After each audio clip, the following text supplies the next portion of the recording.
El pesado silencio del despacho de notario Sánchez era casi tan opresivo como los años de desprecio silencioso que Robert, mi hermano, había ejercido sobre mí. La habitación, revestida de paneles de caoba oscura y poblada por libros encuadernados en cuero que olían a pasado y a fortuna, parecía absorber toda la luz y toda la esperanza. Estábamos allí, sentados en semicírculo, mi tía Marta, mi prima Lucía, algunos socios de mi padre, y yo, esperando la lectura final de la voluntad de don Arturo, el hombre que nos había dado la vida pero que, en el fondo, siempre había preferido la sombra ambiciosa de su primogénito. Desde que papá murió hace 3 meses, Robert había asumido el control de la casa y de los negocios con una tiranía implacable. Había sido un ensayo general de lo que él creía que era su derecho. Me había relegado a la posición de una invitada incómoda, una figura decorativa que no aportaba nada, ni a la empresa, ni al linaje, ni a la mesa. Mi dolor por la pérdida de mi padre se había mezclado con la humillación diaria de vivir bajo el yugo de un hermano que me miraba como si yo fuera un parásito inevitable. Él siempre había sido así.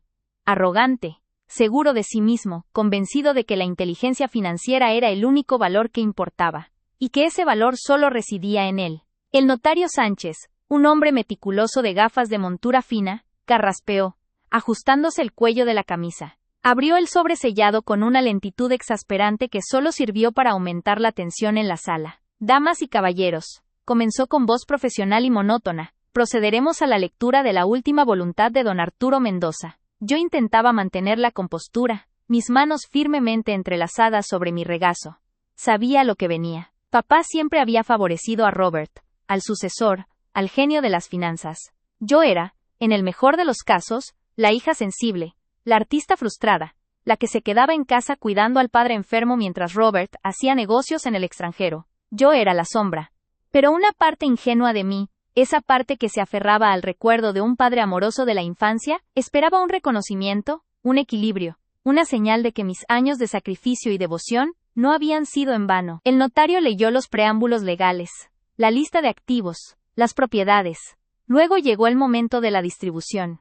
La voz del notario adquirió un tono más solemne al nombrar a mi hermano. A mi hijo, Robert Mendoza, leyó Sánchez, le lego la totalidad de mis acciones en Inversiones Mendoza S.A., la dirección de todas las subsidiarias, así como la residencia principal y la colección de arte, reconociendo en él la capacidad y el liderazgo necesarios para continuar con el legado familiar. Robert asintió con un gesto de suficiencia, cruzando una pierna y ajustándose el puño de su traje de corte impecable. No era sorpresa. Pero al escuchar la confirmación, sentí como un frío glacial se instalaba en mi pecho. Vi la mirada de lástima de mi tía Marta y el leve temblor en el rostro de mi prima Lucía, que sabía bien lo que significaba ese control total en manos de Robert. El notario continuó, y su voz se hizo casi un murmullo cuando llegó mi nombre, como si le avergonzara leerlo. A mi hija, Elena Mendoza, le legó una suma única de $500,000 americanos y la propiedad de la antigua casa de verano en la costa, con la esperanza de que encuentre en ella la tranquilidad que tanto busca. $500,000, en el contexto de un imperio valorado en cientos de millones, era la definición de migaja. Era una suma que me mantenía cómoda, sí, pero que me excluía totalmente del poder, del apellido, de la historia familiar. Era un mensaje claro de mi padre, o de quien había orquestado ese mensaje. No valía lo suficiente para ser parte del verdadero juego. Yo era la hermana menor, la que necesitaba tranquilidad, no capacidad. El aire se enrareció. Mi tía Marta intentó disimular un suspiro. Yo bajé la cabeza, sintiendo el peso de la humillación pública. No por el dinero, sino por la confirmación oficial de mi inutilidad a los ojos de mi familia. En ese instante de vulnerabilidad, mi hermano vio su oportunidad, la ocasión perfecta para dar la puñalada final. Robert se inclinó ligeramente hacia adelante, interrumpiendo al notario Sánchez, que se detuvo a media frase. Su voz era fuerte, resonante, y cargada con ese tono de superioridad que me había atormentado desde la niñez. Permítame una interrupción, notario, dijo Robert, sin esperar permiso. Creo que la distribución es justa y refleja la realidad de nuestras capacidades, aunque la suma para Elena parece generosa, considerando el nulo aporte que ha hecho a la familia. Todos los ojos se posaron en mí. Sentí el rubor de la vergüenza subir por mi cuello. Robert me miró con una sonrisa pequeña y cruel, saboreando el momento. Robert, por favor, musitó la tía Marta, tratando de detenerlo, pero él la ignoró. No, tía, es necesario ser francos, continuó Robert, dirigiendo su mirada penetrante directamente a mí, como si yo fuera un insecto bajo su microscopio. Seamos realistas, Elena. Siempre has sido una carga. Una soñadora, sí, pero completamente inútil para cualquier empresa seria. Mi padre, con toda su sabiduría, lo sabía. Dejarte una porción mayor del capital hubiera sido un riesgo, una irresponsabilidad financiera. La palabra, inútil, resonó en la sala como un disparo. Me humilló. Me despojó de cualquier dignidad que me quedaba en ese salón lleno de hombres de negocios. Mis años de cuidado a mi padre, mis sacrificios personales, mi vida entera, se redujeron a esa única etiqueta. Inútil. No mereces más que lo que tienes, escupió Robert, su voz ahora más baja, más intensa, para que solo yo y los más cercanos lo escucharan con claridad. Las migajas son lo apropiado para ti, Elena. El descanso en la costa es lo único que puedes manejar. El dolor acumulado de años de desprecio silencioso me golpeó como una ola. Recordé cada comida en la que me ignoró, cada reunión familiar donde mis opiniones eran descartadas, cada vez que mi padre me pedía que dejara los asuntos serios a Robert. Yo había tragado ese veneno durante décadas. Pero justo en ese momento, cuando él esperaba que yo me derrumbara, que mis ojos se llenaran de lágrimas y que me retirara avergonzada, sucedió algo dentro de mí. El dolor se transformó en una claridad fría, una resolución inquebrantable. Él no lo sabía, pero yo había anticipado esta traición. No la humillación pública quizás, pero sí la injusticia del testamento. Y esa anticipación había sido mi salvación. Hace meses, en una tarde lluviosa, estaba en la oficina de papá, buscando unas fotografías antiguas, cuando escuché a Robert en el teléfono en la habitación contigua. Yo había dejado mi grabadora portátil. La usaba para notas de mis bocetos artísticos, de forma casi impulsiva, sobre el escritorio. Y por pura casualidad, esta se activó. Robert no estaba solo. Estaba hablando con un abogado del que nunca había oído hablar, discutiendo los últimos detalles del testamento. Al principio no entendí, eran términos legales confusos. Pero luego, mi hermano pronunció las palabras que congelaron mi sangre. Sí, las firmas de papá están falsificadas en las últimas 2 páginas. Nos aseguramos de que el notario Sánchez solo viera la versión final en el momento de la certificación. Y que no hiciera preguntas sobre la caligrafía inconsistente. Papá estaba demasiado débil, ¿sabes? Necesitábamos asegurar la transferencia total de control a mí, sin la interferencia de Elena. Ella lo arruinaría todo. En secreto, esa grabación se convirtió en mi ancla. No la había reproducido para nadie. La había guardado encriptada en un dispositivo USB que llevaba colgado del cuello, escondido bajo mi blusa. Era la verdad oculta que probaba que la tiranía de Robert no solo se basaba en la arrogancia, sino en un crimen. Mientras Robert me miraba con esa superioridad cruel, esperando mi capitulación, él no sabía que la inútil que tenía enfrente no solo lo estaba escuchando, sino que también sostenía el interruptor de su destrucción. Levanté la mirada. Mis ojos ya no reflejaban dolor, sino la calma peligrosa de alguien que finalmente ha tomado una decisión. Robert, habituado a mi sumisión, confundió mi silencio con derrota. ¿Tienes algo que decir, Elena?, me preguntó, con burla en su voz. ¿O simplemente vas a aceptar tu destino como la mujer silenciada que siempre has sido? El notario Sánchez, sintiendo el aire espeso del conflicto abierto, intentó retomar el control. Señora Elena, si usted no tiene ninguna objeción legal formal, procederé a la certificación final de la A. Yo lo interrumpí, pero a diferencia de Robert, mi voz era baja, medida, y terriblemente firme. Sí, notario Sánchez, sí tengo una objeción, dije.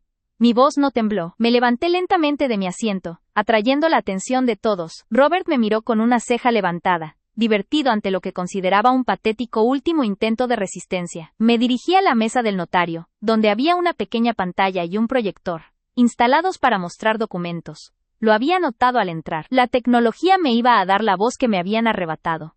Esta objeción no se trata de la generosidad de mi padre, o de la falta de ella, expliqué, mirando directamente a Robert, quien comenzaba a perder su sonrisa. Se trata de la verdad sobre cómo se llegó a esta última voluntad.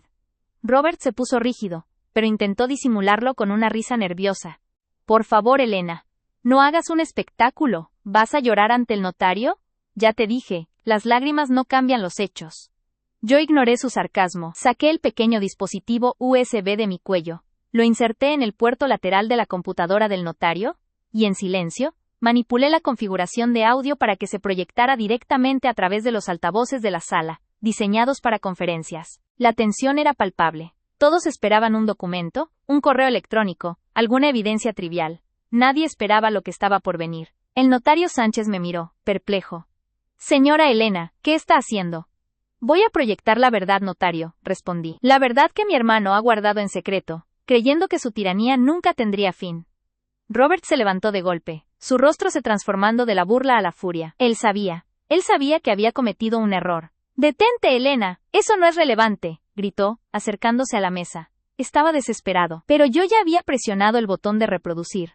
Un sonido estático inicial llenó la sala, seguido inmediatamente por la voz inconfundible y resonante de Robert, grabada hace meses. La sala se sumió en un silencio tan absoluto que se podía escuchar el zumbido de la lámpara de techo. La conmoción era instantánea. La confesión de Robert comenzó a proyectarse en el salón. Voz de Robert, grabación. Sí, las firmas de papá están falsificadas en las últimas 2 páginas. Era necesario. El viejo estaba divagando demasiado en el hospital, y si hubiera hecho un cambio real, hubiera dividido todo a la mitad. Y eso no me sirve. Necesitaba el control total de Inversiones Mendoza. Nos aseguramos de que el notario Sánchez solo viera la versión final en el momento de la certificación, y que no hiciera preguntas sobre la caligrafía inconsistente. El eco de la confesión se propagó por la caoba, impactando contra las paredes y rebotando en los rostros estupefactos de los presentes. Robert se quedó paralizado a medio camino entre su asiento y la mesa, su boca ligeramente abierta en una máscara de terror. El notario Sánchez se había quitado las gafas y las sostenía en la mano, con los ojos fijos en la pantalla de audio que mostraba la onda de sonido de la voz de mi hermano. La tiranía de Robert se desmoronaba sonoramente ante todos los testigos. Mi tía Marta llevó una mano a su boca, con lágrimas de incredulidad y horror asomando en sus ojos. Yo me mantuve firme, el centro de la tormenta, finalmente liberada del peso de mi silencio. Ese día, todo cambió. Frightening Character Count Target Reached. El eco de la confesión, con la mención escalofriante de la caligrafía inconsistente, se propagó por la caoba, impactando contra las paredes y rebotando en los rostros estupefactos de los presentes, deteniéndose justo en el aire, como si el sonido mismo se hubiera solidificado en la atmósfera. Robert se quedó paralizado a medio camino entre su asiento y la mesa, su boca ligeramente abierta en una máscara de terror, una imagen de arrogancia súbitamente desmantelada. El notario Sánchez se había quitado las gafas y las sostenía en la mano, con los ojos fijos en la pequeña pantalla de audio que mostraba la onda de sonido de la voz de mi hermano. La prueba irrefutable. La tiranía de Robert se desmoronaba sonoramente ante todos los testigos, y la caída fue tan brutal como había sido su ascenso. Mi tía Marta llevó ambas manos a su boca, ahogando un grito de incredulidad y horror, lágrimas calientes asomando en sus ojos mientras su mirada pasaba de mí a Robert, incapaz de conciliar al hombre que amaba con el criminal que acababa de escuchar. El silencio que siguió al final de la grabación no fue vacío, estaba cargado con la presión de la verdad. Era un silencio denso, oloroso a papel viejo y a la humillación quemada. Robert rompió el instante con un gruñido primario, un sonido que no era humano ni profesional. El pánico lo hizo perder el control que siempre había venerado. Su rostro pasó de la palidez al rojo intenso de la furia reprimida. Se lanzó hacia mí y hacia la mesa del notario con la intención obvia de arrancar el USB o destrozar el equipo. «Esto es una mentira, una vil manipulación, Elena», rugió, y su voz, antes tan imponente, ahora se quebraba por el miedo. «Esa grabación está editada. Yo no dije eso». Yo no me moví. Había anticipado este momento, no la desesperación de un hombre, sino la reacción calculada del depredador acorralado. Di medio paso hacia atrás, sin dejar de encararlo. Mi propia voz, en contraste, se mantuvo baja y templada, un susurro de acero que cortó la embestida de su histeria. «Ni se te ocurra tocar el equipo, Robert», dije. Mi mirada era fría, desprovista de la emoción que él esperaba. La evidencia ya fue cifrada. Si tocas un solo cable, la grabación completa, con los metadatos intactos y la cadena de custodia aprobada, será enviada automáticamente a mi abogado, en menos de 1 minuto. Y él tiene instrucciones específicas de contactar a la Fiscalía General. Robert se detuvo abruptamente, sus zapatos de cuero pulido chirriando levemente contra el suelo de mármol. El traje de corte impecable, que le había dado una armadura de poder durante años, de repente parecía una camisa de fuerza de la que intentaba liberarse. Sus ojos, inyectados en sangre, me taladraban, buscando un indicio de debilidad o de farol, pero solo encontraron la calma peligrosa de la resolución. El notario Sánchez, un hombre cuya vida se regía por el orden y el protocolo, reaccionó golpeando la mesa de caoba con la palma abierta, el sonido resonando como un disparo. «¡Silencio! ¡Silencio, por favor!», gritó Sánchez, con una voz que no era la suya, sino un chillido de terror profesional. Sus gafas de montura fina, que sostenía temblorosamente, cayeron al suelo. Se agachó, las recogió con manos sudorosas, y se las colocó, como si el cristal pudiera desmentir lo que acababa de escuchar. Su rostro estaba manchado de un rojo desigual. La vergüenza profesional era un peso palpable. Miró la pantalla que aún mostraba la gráfica de audio, luego a Robert, y finalmente a mí. «Señora Elena, señor Robert, Esto es una acusación de la más alta gravedad, articuló Sánchez, luchando por recuperar su tono profesional. Si esta grabación es auténtica, no solo anula este testamento en su totalidad, sino que implica cargos criminales serios, incluyendo falsificación de documentos y fraude de herencia. Los socios de mi padre, hombres de negocios envejecidos y vestidos con trajes grises, que habían permanecido silenciosos durante todo el drama familiar, ahora se removían incómodos en sus asientos de cuero. Sus lealtades, que antes apuntaban ciegamente al heredero del imperio, se evaporaron al instante. El fraude era una mancha que nadie podía permitirse tocar. Escuché un murmullo sordo de incredulidad y desaprobación que se extendía entre ellos.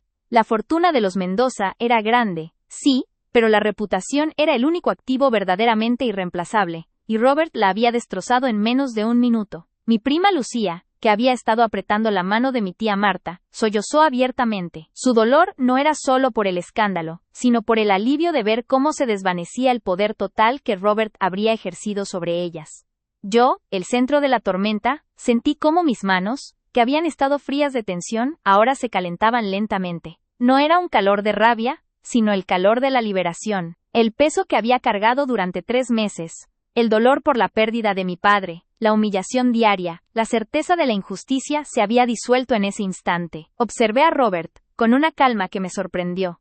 Él siempre había menospreciado mi sensibilidad, mi interés por el arte, mi capacidad de observación. Una soñadora, completamente inútil para cualquier empresa seria, había dicho. Pero el arte de la observación, la paciencia del artista esperando la luz perfecta, me había enseñado a esperar. Él había subestimado a la sombra, asumiendo que el silencio era sinónimo de debilidad. Robert intentó una última jugada, la manipulación que le había funcionado durante toda su vida.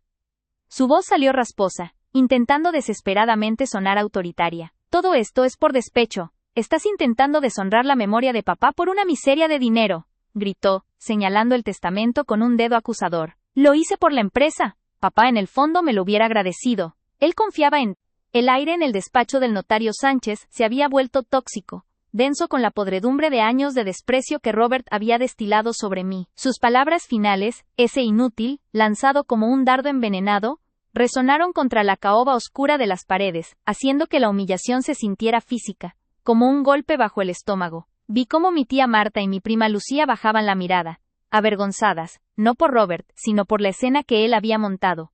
La escena que yo, la eterna víctima, supuestamente había provocado con mi mera existencia. Me levanté lentamente, haciendo un esfuerzo supremo para que mis rodillas no temblaran, ignorando la punzada aguda de dolor que me recordaba todas las veces que había tenido que tragarme las lágrimas en silencio. Robert me miró con una mueca de desprecio triunfal, convencido de que, como siempre, me retiraría a llorar mi desgracia.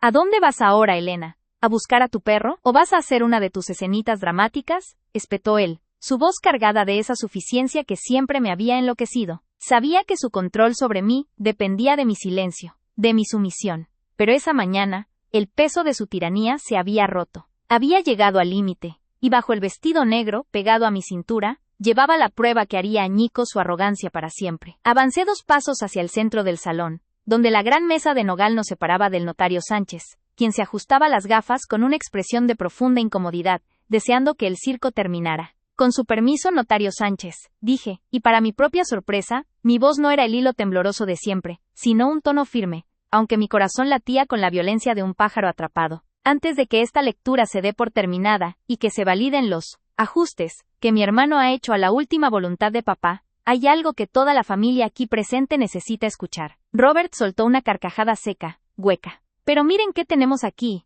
La inútil se cree protagonista. Si quieres contarnos tus penas, Elena, te sugiero que lo hagas en terapia, no en el reparto de bienes que tú no mereces. El notario carraspeó incómodo. Señorita Elena, le ruego que mantenga el orden. La voluntad del difunto don Arturo ya ha sido leída y...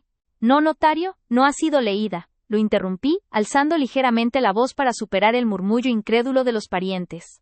Lo que se ha leído es una falsificación, una manipulación que se gestó en secreto, mientras mi padre estaba debilitado y vulnerable. Robert se puso de pie de golpe, golpeando la mesa. Su rostro, que antes rebosaba de engreída seguridad, se transformó en una máscara de ira y pánico repentino. «Estás loca, Elena. Estás difamando. Si no te sientas ahora mismo, llamo a seguridad».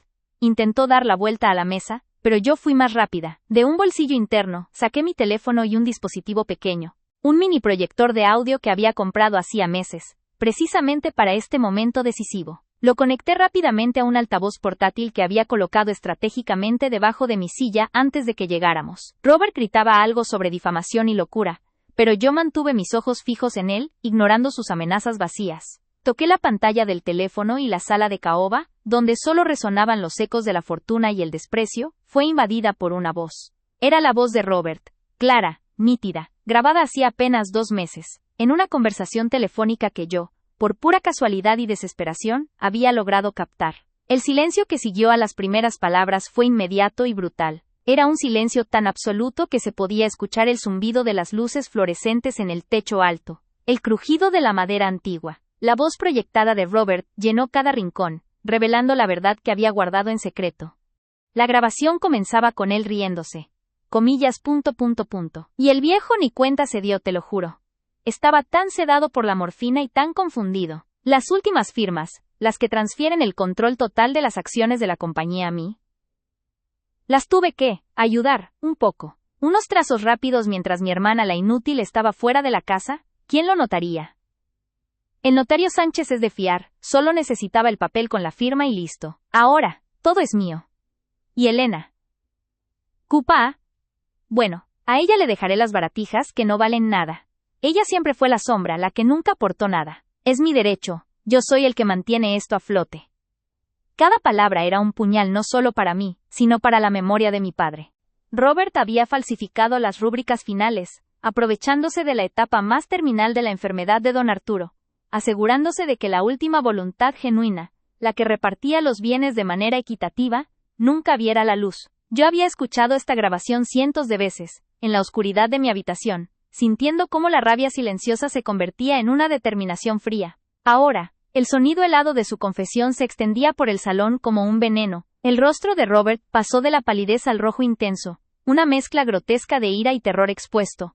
«¡Apaga eso! ¡Es falso! ¡Es una manipulación de audio barata!», gritó, intentando abalanzarse sobre mí. Pero ya era tarde. El impacto de la verdad había inmovilizado a todos. Mi tía Marta y mi primo Luis, que hasta hace un minuto me veían con lástima, se interpusieron entre Robert y yo, sujetándolo con fuerza por los brazos. «¡Suéltenme! ¡Es una mentirosa! ¡No es real!», aullaba Robert, forcejeando desesperadamente, sus ojos inyectados en sangre fijos en el pequeño altavoz que seguía reproduciendo los detalles de su traición. La grabación continuó, detallando cómo había convencido a ciertos socios de mi padre de apoyar sus movimientos, prometiéndoles beneficios que nunca tendrían si la herencia se dividía. Cuando la confesión terminó, la sala quedó sumida en un silencio de muerte. No era el silencio opresivo del desprecio, sino el silencio atronador de la conmoción colectiva, de la incredulidad que se estrella contra una verdad innegable. La atmósfera se había vuelto pesada, densa, saturada del aliento contenido de 10 personas que acababan de presenciar la caída de un ídolo de barro. Pude ver las lágrimas en los ojos de mi tía Marta, no de pena por Robert, sino de horror por la monstruosidad que su sobrino había revelado. El notario Sánchez, un hombre de leyes acostumbrado a la frialdad de los trámites, se quitó las gafas. Su mano temblaba levemente mientras las depositaba sobre la mesa. Su rostro, que había mantenido una neutralidad pétrea durante todo el altercado, ahora reflejaba una seriedad grave, casi judicial. «Señorita Elena, esta evidencia es de extrema gravedad», declaró el notario, su voz baja y resonante. «Si la autenticidad de esta grabación se comprueba, lo que se ha leído hoy es nulo. Esto es un caso de falsificación de documentos y fraude, y debe ser investigado de inmediato». Su confirmación oficial fue el último clavo en el ataúd de Robert. Mi hermano, inmovilizado por mis parientes, dejó de luchar. Su cuerpo se desplomó, sudoroso y pálido, la arrogancia evaporada, reemplazada por la desesperación de un hombre atrapado. Su tiranía, construida sobre la mentira y la humillación constante, se desmoronaba centímetro a centímetro, expuesta a la luz cruda y sin filtros. Me acerqué a él lentamente, mi corazón ahora calmado, sustituyendo el miedo por una quietud poderosa. Por años, él me había reducido a la nada. Por años, había vivido en la sombra de su desprecio. Pero yo había guardado esa prueba en secreto, esperando el momento justo. Me incliné ligeramente, asegurándome de que solo él pudiera escuchar las palabras que habían estado atascadas en mi garganta durante una década. «¿Me llamaste inútil, Robert?», susurré. Él levantó la mirada, sus ojos llenos de un odio impotente. «Tu tiranía terminó hoy. La herencia de papá nunca fue tuya. Y la verdad guardada en secreto, por fin te ha expuesto frente a todos. Me erguí, sintiendo el peso de las miradas de la familia sobre mí. Ya no de lástima, sino de asombro y respeto. Ese silencio absoluto fue mi liberación. Ese día todo cambió. No solo recuperé mi valor, sino que también recuperé la justicia para mi padre, demostrando que la hija silenciada era, al final, la más fuerte. El notario, visiblemente afectado, comenzó a dar instrucciones, solicitando una copia de la grabación y asegurando a la familia que los documentos serían retenidos y se iniciarían acciones legales. Mientras la sala se llenaba de un nuevo murmullo ya no de chismes, sino de planes de acción y de la condena tácita a Robert Tinley, yo me permití respirar profundamente. El hedor a papel viejo y a fortuna se mezclaba ahora con el dulce aroma de la justicia inmediata. Miré a Robert, que ahora era una figura patética y derrotada, escoltado hacia afuera por mi primo, y supe que el desprecio que me había regalado durante años se le devolvería multiplicado. Ese día, dejé de ser la inútil y me convertí en la mujer que, en el momento crítico, había revelado la verdad. El notario, visiblemente afectado, comenzó a dar instrucciones, solicitando una copia de la grabación y asegurando a la familia que los documentos serían retenidos y se iniciarían acciones legales. Mientras la sala se llenaba de un nuevo murmullo ya no de chismes, sino de planes de acción y de la condena tácita a Robert Hall, yo me permití respirar profundamente. El hedor a papel viejo y a fortuna se mezclaba ahora con el dulce aroma de la justicia inmediata. Miré a Robert, que ahora era una figura patética y derrotada, escoltado hacia afuera por mi primo, y supe que el desprecio que me había regalado durante años se le devolvería multiplicado. Ese día, dejé de ser la inútil y me convertí en la mujer que, en el momento crítico, había revelado la verdad. El notario Sánchez, con movimientos lentos y deliberados que denotaban el peso judicial que de repente había caído sobre sus hombros, deslizó el índice por la pila de documentos apilados, tratándolos ahora no como testamentos válidos, sino como piezas de evidencia comprometedoras. Necesito el original de esta grabación, señorita Elena, y una transcripción jurada de su contenido. Esto no es solo un desacuerdo familiar, es un delito grave contra el patrimonio y la memoria de don Arturo, recalcó, su voz recuperando el tono profesional, aunque sus ojos seguían fijos en la puerta por la que Robert acababa de ser arrastrado. La mancha de sudor en la parte trasera de su cuello, bajo su cuello almidonado, era el único signo físico de que la neutralidad le había costado un esfuerzo sobrehumano. El silencio atronador se había roto, reemplazado por un zumbido de reproches contenidos y deliberaciones urgentes. Mis parientes se movían con la lentitud de quienes han recibido un golpe físico. Yo seguía de pie, sintiendo el eco sordo de mi propio corazón, que por primera vez en mi vida adulta, latía a un ritmo normal, liberado de la taquicardia del miedo crónico. Guardé el pequeño proyector de audio y el teléfono en mi bolsillo, sintiendo el frío reconfortante del metal contra mi palma. Esos aparatos eran ahora mis amuletos, el símbolo tangible de mi resistencia silenciosa. Mi tía Marta, la mujer que siempre había evitado el conflicto y que me había mirado con lástima condescendiente durante toda la vida, se acercó. Sus pasos eran pesados sobre la alfombra persa. Su rostro estaba surcado por lágrimas secas y una expresión de horror genuino. Elena, susurró, y su voz era quebradiza. Me tomó la mano, y su tacto era tembloroso, muy distinto a la firmeza arrogante que siempre había asociado con la familia de mi padre. No puedo creerlo. Robert, nunca pensé que llegaría a tanto. Siempre fue ambicioso, sí, pero esto aprovecharse de la enfermedad de Arturo. Ella apretó mi mano. Tanto tiempo que te ignoramos, que creímos sus mentiras sobre ti, que te tratamos como él quería que te tratáramos. Sentí una oleada de cansancio, pero no dolor. Era la extenuación de una batalla larga y finalmente ganada. Tía Marta, no es momento para disculpas. Papá siempre confió en mí para las cosas importantes, las que requerían discreción y paciencia. Solo que nunca lo vieron. Mi prima Lucía se unió a nosotras, sus ojos verdes brillando con una mezcla de admiración y vergüenza. Fuiste increíble, Elena. No sabía que tenías esa fuerza. Siempre te vimos tan callada. El silencio es la herramienta del oprimido, le dije, y la frase salió de mi boca con una autoridad que nunca antes había poseído. Y también puede ser el arma mejor guardada. Robert me enseñó a no hacer ruido mientras preparaba mi estrategia. Mientras hablábamos, los ojos de la familia se posaron en mí. Ya no era la sombra, la inútil que merecía las obras. Era el epicentro de la tormenta legal, la portadora de la verdad, la única persona en la sala que realmente había protegido el legado de mi padre. El cambio de percepción era casi físico. Podía sentir cómo el aire frío del desprecio se transformaba en la calidez incómoda del respeto forzado. Fue en ese momento que Robert, escoltado por mi primo Luis y mi tío Enrique, regresó a la puerta. solo para ser formalmente notificado por el notario Sánchez de la retención de todos los activos y la apertura de una investigación penal. Luis y Enrique lo sostenían firmemente, no con violencia, sino con la determinación de dos hombres que sabían que estaban sujetando a un criminal. Robert se detuvo un instante, justo en el umbral de la salida, y buscó mis ojos. El terror había dado paso a una furia fría y destilada. Su rostro estaba pálido, la piel pegada a los huesos, y sus ojos inyectados de sangre me lanzaron una última amenaza silenciosa, un veneno visual que prometía represalias eternas. «Esto no ha terminado, Elena», siseó, con la garganta seca, su voz apenas audible, un murmullo derrotado que aún intentaba proyectar poder. «Haré que te arrepientas de este circo. Que te arrepientas de haberme desafiado.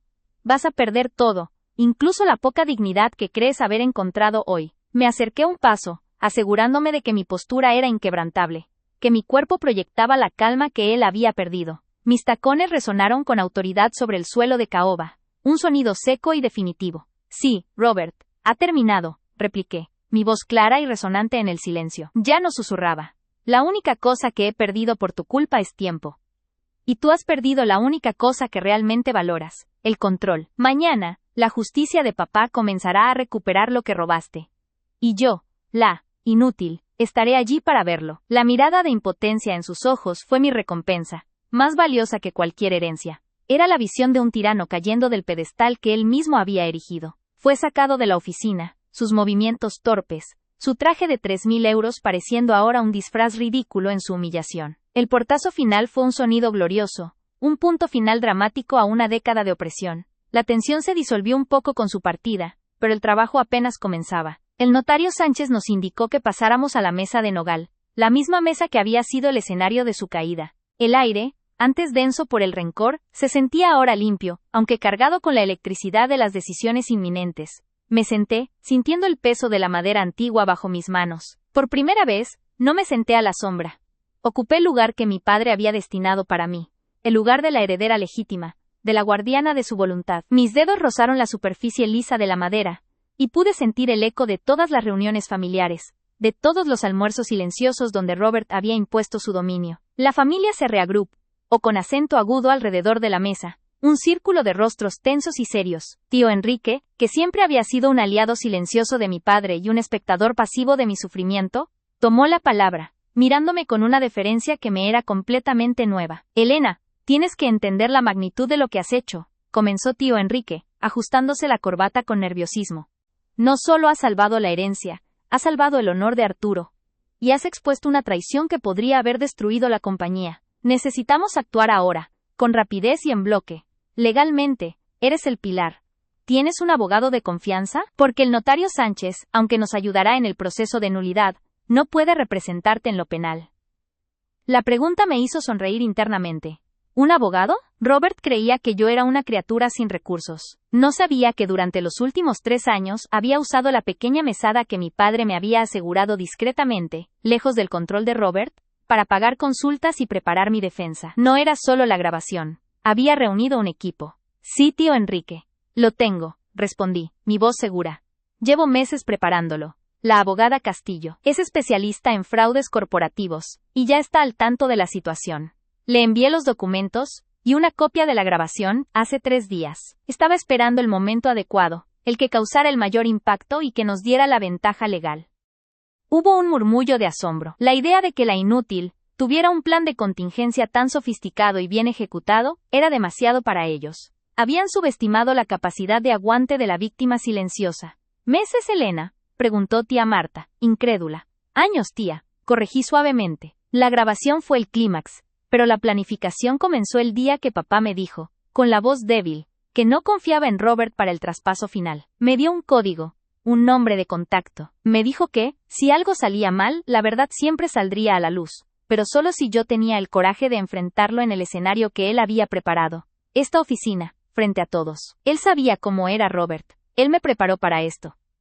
La mención de mi padre, don Arturo, actuó como un bálsamo y un catalizador para la familia. Se dieron cuenta de que él no solo había sido la víctima, sino también el estratega que, desde su lecho de muerte, había puesto las piezas en su lugar, confiando solo en la hija que todos habían despreciado. El notario Sánchez, que había estado escuchando atentamente, asintió con aprobación. Don Arturo era un hombre muy perspicaz, Señorita Elena, usted ha honrado su fe. Ahora, si me permite, le haré llegar una lista de documentos que necesitaremos para iniciar la solicitud de nulidad del testamento falso.